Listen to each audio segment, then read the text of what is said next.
After escorting the Nixons to their helicopter, Vice President Gerald Ford silently walked back inside the White House and took the oath of office. So help me God. My fellow Americans, our long national nightmare is over.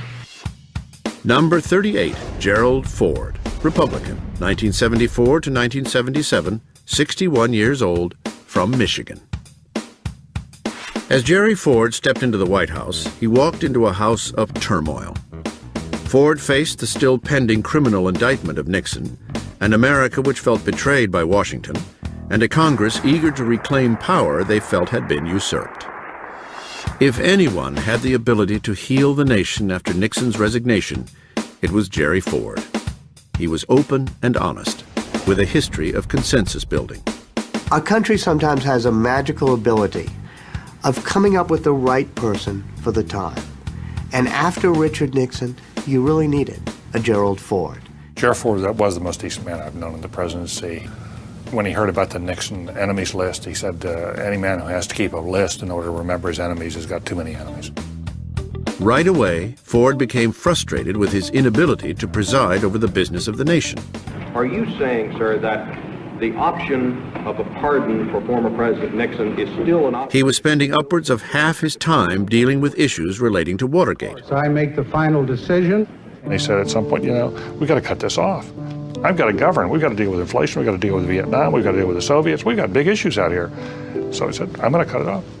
Boom, I'm going to pardon him. I, Gerald R. Ford, do grant a full, free, and absolute pardon unto Richard Nixon. He is correct that it would have consumed his presidency, but it was the lack of consultation, the lack of preparation, the lack of a sense that he had not built enough legitimacy himself to be able to make that determination. Compounding the fragile political situation, North Vietnam broke the peace accord and launched an offensive into South Vietnam. Ford requested military and economic aid to help the South Vietnamese, but Congress refused. Zilch. The Congress wouldn't give any more aid. They had had enough.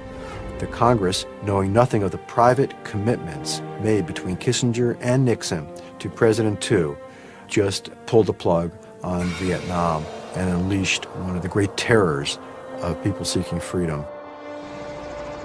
On April 19, 1975, Saigon fell to the communists.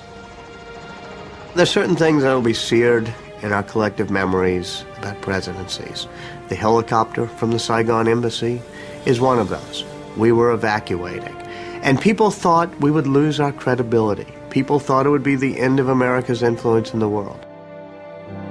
As much as Ford struggled to prevent that outcome, he didn't have the support of the nation behind him.